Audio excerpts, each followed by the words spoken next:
Hello viewers, আশা করি ভালো আছো। প্রতিবার এনে আপনার সামনে নতুন আরেকটি ভিডিও নিয়ে চলে আসলাম। আজ আলোচনা করব আপনারা যারা একাদশ শ্রেণীতে অর্থাৎ যে 24-25 সেশন যারা ভর্তি হয়েছেন, যে আপনাদের কলেজ পরিবর্তনটা কীভাবে করবেন এবং কলেজ পরিবর্তনে যে যাকে আপনারা টিসি বলেন, যে আবেদন করার নিয়ম এবং কত টাকা লাগবে এবং কোথায় লাগবে এবং অনলাইনে না অফলাইনে করবেন, এবং সরকারি কলেজ থেকে বেসরকারি কলেজ অথবা বেসরকারি কলেজ থেকে সরকারি কলেজে ট্রান্সফারটা নেওয়া যায় কিনা, আজকে সব কিছু এই ভিডিওতে আলোচনা করব। কারণ আপনারা যারা কলেজে ভর্তি হয়েছেন এর মধ্যে কিন্তু অনেকেই কিন্তু যে কলেজ ট্রান্সফারটা করে, যে অনেকে দরকার হয়তো যে আপনারা যে কলেজে ভর্তি হয়েছেন অনেকে কলেজ যদি পছন্দ না হয়, অথবা যে চাকরির ক্ষেত্রে যদি অন্য ধরেন বাবা মা বর্তমানে এখানে চাকরি করে, যদি তার ট্রান্সফার হয় এক্ষেত্রে কিন্তু অনেকে কিন্তু অনেকভাবে অনেক সমস্যার লাগিয়া অনেকে বিবাহর সমস্যার কারণে যে তারা বিবাহ হয়ে যায়, তার জন্য কিন্তু তারা ট্রান্সফারটা নেওয়া লাগে। ঠিক আছে, আজকে এই নিয়ে আলোচনা করবো, এটা ট্রান্সফার এ টু জেড সব কিছু নিয়ে আলোচনা করব। তার আগে বলি, আপনি যদি এই চ্যানেল নতুন হয়ে থাকেন তার আপনার সাথে রিকোয়েস্ট থাকবে যে এই ধরনের নিত্য নতুন ভিডিও সবার আগে পাওয়ার জন্য অবশ্যই চ্যানেলটি সাবস্ক্রাইব করে পাশে থাকবেন। কারণ আপনার লাইক এবং সাবস্ক্রাইবের কারণে কিন্তু আমাদের নতুন আরেকটা ভিডিও তৈরি করার অনুপ্রেরণা সৃষ্টি করে। কলেজ ট্রান্সফারটা কিন্তু সবার ক্ষেত্রে জরুরি। ঠিক আছে, যারা মনে করেন যে এই কলেজে ভর্তি হয়েছেন নবাগত, হয়তো অনেকে কলেজটা অনেকে কিন্তু পছন্দ হয় না, কিন্তু এই কলেজ ছাড়া কিন্তু তাদের যে আর অন্য কোনো ভর্তি হওয়ার সময় কিন্তু অনেকের কলেজ ছিল না, অপশনাল কিন্তু ছিল না, কিন্তু কলেজ ট্রান্সফারটা হয় যে কলেজ ভর্তির সময় ভর্তি হওয়ার পরে কিন্তু অনেক সিট খালি থাকে। তারপর ইচ্ছা যদি সিট যদি খালি থাকে তাহলে কিন্তু আপনি ট্রান্সফারটা হতে পারবেন। ঠিক আছে, প্রতি বছরই যখন প্রত্যেকটা কলেজেরও কিন্তু যে 4-5টা সিট কিন্তু খালি থাকে। ঠিক আছে, যারা কনফার্ম করে সবাই কিন্তু ভর্তি হয় না, প্রতি 4-5টা সিট খালি থাকে, যে অনেক এই সিটগুলো খালি থাকে যে ট্রান্সফারের ক্ষেত্রে। ঠিক আছে, যে অনেকে আছে এই কলেজে সে ভালো লাগছে আগ কলেজে যায়, ঠিক, কিন্তু এই সিটটা খালি থাকে। ঠিক আছে, এইভাবে কিন্তু আজকে যে কলেজ ট্রান্সফারটা কী আসে তা নিয়ে আলোচনা করব। আসলে যে কলেজ ট্রান্সফারটা টিসি যাকে আমরা বলি, আসলে যে কী টিসি মানে ট্রান্সফার সার্টিফিকেট। যে কোনো শিক্ষার্থী যখন তার স্কুল বা কলেজ পরিবর্তন করতে চায় তখন এটি সবচেয়ে গুরুত্বপূর্ণ নথিগুলোর মধ্যে একটি।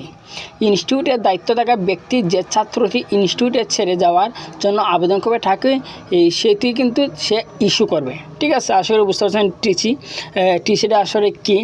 তারপর হচ্ছে যে বেসরকারি কলেজ থেকে সরকারি কলেজকে ট্রান্সফার করা যায় কি না, এটা কিন্তু অনেকেরই প্রশ্ন। অনেক আছে বেসরকারি কলেজ, অনেক কিন্তু আছে সরকারি কলেজ থেকে বেসরকারি কলেজে যেতে চায়, যে অথবা নিজের জেলায়।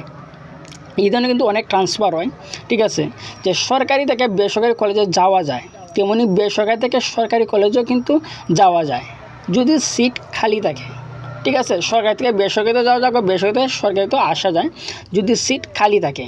ঠিক আছে, আর এই যে সরকারি থেকে বেসরকারি কিন্তু খুব সহজে কিন্তু যাওয়া যায়। ঠিক আছে, কিন্তু বেসরকারি থেকে সরকারি আসতে গেলে কিন্তু আপনার রেজাল্টটা খুব ভালো লাগবে। ঠিক আছে, অনেকেই কিন্তু রেজাল্ট ভালো, কিন্তু সে কিন্তু সরকারি ভালো পড়ার জন্য কিন্তু বেসরকারি কলেজে প্রাইভেট কলেজে সে ভর্তি হয়, যে লেখাপড়া ভালো হওয়ার জন্য। কিন্তু এই ধরনের কিন্তু অনেক ছাত্র আছে, তখন কিন্তু তারা যে মনে করেন যে কলেজে ভর্তি হয়ে গেছে, সেই কলেজটা তার জন্য যাতায়াত করতে সমস্যা বা অন্য কোনো সমস্যা, অথবা তার যে বাবা মা আগে অন্য চাকরি করতো এখন তারা বদলি হয়ে গেছে, এই ধরনের সমস্যা, অথবা মেয়েদের ক্ষেত্রে যে বৈবাহিক যে সমস্যা, অথবা বিবাহ হয়ে গেছে, যে স্বামীর বাড়ি অন্য জায়গায়, সে অন্য ট্রান্সফার নিতে চায়, অনেকে কিন্তু এইভাবে ট্রান্সফারটা নেয়। সরকারি থেকে বেসরকারিভাবে কিন্তু ইজিলি তার ট্রান্সফারটা হওয়া যায়, কিন্তু বেসরকারি থেকে সরকারি হতে কিন্তু আপনার রেজাল্টটা কিন্তু খুব ভালো পরিমাণ থাকতে হবে। অর্থাৎ যে বেসরকারি থেকে যে সরকারি কলেজে যাবেন সেটা যে এলিজেবল থাকে এইরকম একটা পয়েন্ট থাকতে হবে। ঠিক আছে, আপনার কিন্তু প্রত্যেক ক্ষেত্রে কিন্তু যে টিসি দেওয়া প্রয়োজন, যে অনার্স ডিগ্রি বা সবার জন্য। ঠিক আছে, যে একই জেলার ভিতরে অন্য কলেজে স্থানান্তরিত হওয়া যায় না, এটা হচ্ছে সবথেকে গুরুত্বপূর্ণ যে জিনিসটা। যারা এক কলেজ থেকে এক কলেজে যে এই তার ট্রান্সফারটা হবেন, এই যে আবেদনটা করবেন, আবেদনে যদি আপনি এক জেলার হয়ে থাকেন, ঠিক আছে, মানে আপনি যে হবিগঞ্জ জেলা থেকে যদি হবিগঞ্জ জেলা যেতে চান, তাই কিন্তু আপনার ট্রান্সফারটা হবে না। ঠিক আছে, এটা কিন্তু সরকারি কলেজের ক্ষেত্রে কিন্তু এক সরকারি কলেজে কিন্তু এক সরকারি কলেজে কিন্তু এক জেলার ভিতরে যাওয়া যায় না, কিন্তু বেসরকারি যাওয়া যায়। ঠিক আছে, তারপর যে জিনিসটা সেটা হচ্ছে টিসিতে কত টাকা লাগে। সবথেকে গুরুত্বপূর্ণ যে জিনিসটা, যে কত টাকা লাগে। উচ্চ মাধ্যমিক পর্যায়ে শিক্ষার্থীদের টিসি বা ট্রান্সফার সার্টিফিকেট নেওয়ার সময় বোর্ড নির্ধারিত 700 টাকা ফি অনলাইনে পরিশোধ করে টিসি বা বোর্ড টিসি নিতে পারবে শিক্ষার্থীরা। এই জন্য অতিরিক্ত কোনো ফি নেওয়া হলে কলেজ বিরুদ্ধে শাস্তিমূলক ব্যবস্থা নেওয়া হবে। ঠিক আছে, যে উচ্চ মাধ্যমিক পর্যায়ে শিক্ষার্থীরা টিসি দেয়, সরকারি কিন্তু একটা খরচ আছে 700 টাকা। এই 700 টাকা দিয়ে কিন্তু আপনারা ফি অনলাইনে পরিশোধ করতে হবে। কিন্তু এই কারো হাতে কিন্তু টাকাটা দেওয়া লাগবে না, আপনারা নিজেরাই কিন্তু করতে পারবেন। যে এটি কিন্তু অনলাইনে পরিশোধ করতে পারবেন, মাত্র 700 টাকা লাগে, কিন্তু এর বেশি লাগে না। এর মধ্যে কিন্তু অনেকেই কিন্তু বলে যে 2000, 3000, 4000, 5000, মানে দালাল দুইটা।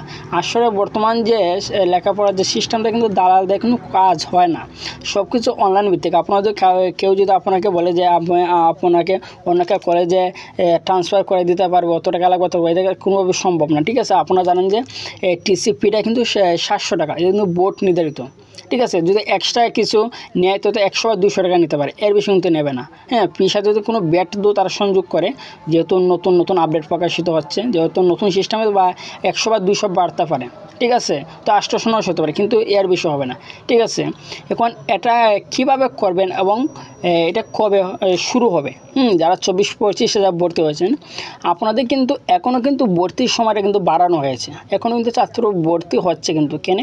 যে চতুর্থ পর্যায়ে যে আবেদনটা করা হয়েছিল, এই আবেদনে যারা যারা পেয়েছে তারাই কিন্তু ভর্তিরা কিন্তু যে এখনও কিন্তু সময়টা রয়ে গেছে তারা। হ্যাঁ, ভর্তি হওয়ার পরে কিন্তু আপনারা মনে করেন যে আগামী 1 মাস পরে কিন্তু আপনারা এই পাই যাবেন যে মাধ্যমিক উচ্চ মাধ্যমিক শিক্ষা বোর্ড থেকে কিন্তু এই ধরনের একটা নোটিশ পেয়ে যাবেন। আমি কিন্তু এর আগে নোটিশটা দেখাচ্ছি, যে 2024 সালে যে নোটিশটা দেখাচ্ছি, তো লেখা থাকবে 2024 শিক্ষা ও শিক্ষার্থী শ্রেণীতে অধ্যয়নরত শিক্ষার্থীদের অনলাইন বা টিসি বোর্ড পরিবর্তনে ছাড়পত্র কার্যক্রমের সময় বৃদ্ধি প্রসঙ্গে। অর্থাৎ যে এই ধরনের কিন্তু একটা আপডেট প্রকাশিত হবে, একটা নিউজ প্রকাশিত হবে যে মাধ্যমিক উচ্চ মাধ্যমিক শিক্ষা বোর্ডে। আমি যে কোনো যারা 24-25 যারা আসেন, যে কোনো প্রকাশ হবে এই ধরনের আপডেট অবশ্যই আমি ভিডিও আকারে নিয়ে আসবো। আপনারা যে এখন কীভাবে করবেন, যখন আপডেটটা আসবে সরাসরি আপনাদেরকে আমি দেখিয়ে দেবো। হ্যাঁ, যে কারা কারা এখন যারা ভিডিওটা দেখছেন অবশ্যই কমেন্ট করে জানাবেন যারা কারা কারা টিসি নিতে ইচ্ছুক। আপনারা কমেন্ট করে জানাবেন। আমি যখন আপডেটটা প্রকাশিত হবে যে বোর্ড থেকে, যে কবে তারা টিসিটা চালু করবে, টিসি চালু করার পর কিন্তু আপনারা 1 মাস সময় পাবেন। 1 মাসের ভিতরে কিন্তু এক কলেজে অন্য একটা কলেজে কিন্তু ট্রান্সফারটা হতে পারবেন, তো টেনশন নেওয়ার কারণ নাই। ঠিক আছে, যদি আপডেটটা আসতে কিন্তু আর 1 মাস সময় দেবে, এর ভিতরে কিন্তু আপনি আবেদনটা করতে পারবেন। ঠিক আছে, যে কোনো এই ধরনের একটা আপডেট প্রকাশিত হবে যে কবে আপনার আবেদনটা শুরু হবে যে টিসির জন্য, অবশ্যই আমি ভিডিও আকারে নিয়ে আসবো। ঠিক আছে, সরাসরি কিন্তু আপনাদের দেখিয়ে দেবো কীভাবে টাকা দেবেন এবং কীভাবে আবেদন করবেন, কী কী কাগজপত্র কীভাবে জমা দেবেন, সব কিছু কিন্তু এখন অনলাইনের মাধ্যমে। ঠিক আছে, কারো হাতে দেওয়ার দরকার নাই, আমি সরাসরি আপনাকে ভিডিও আকারে নিয়ে আসবো যে কীভাবে করবেন। এখন আপনারা যারা ভিডিওটা যারা দেখছেন অবশ্যই যে কারা যে টিসি নিতে ইচ্ছুক অবশ্যই কমেন্ট করে জানাবেন, যাতে আমি বুঝতে পারবো যে আপনার কমেন্ট অনুসারে পরে ভিডিওটা নিয়ে আসার চেষ্টা করবো। ঠিক আছে, আজকে এই ছিল আলোচনা যে টিসি নিয়ে কিন্তু A to Z কিন্তু আমি বোঝানোর চেষ্টা করছি। তারপর জন্য আপনাদের অবশ্যই কমেন্ট করে জানাবেন, আমি উত্তর দেওয়ার চেষ্টা করবো। আর যদি ভিডিওটি ভালো লাগে থাকে অবশ্যই লাইক দেবেন। আর আপনি যদি এই চ্যানেল নতুন হয়ে থাকেন তাহলে আপনার সাথে রিকোয়েস্ট থাকবে যে এই ধরনের নিত্য নতুন ভিডিও সবার আগে পাওয়ার জন্য অবশ্যই চ্যানেলটি সাবস্ক্রাইব করে পাশে থাকবেন। ধন্যবাদ, দেখা হবে অন্য কোনো ভিডিওতে।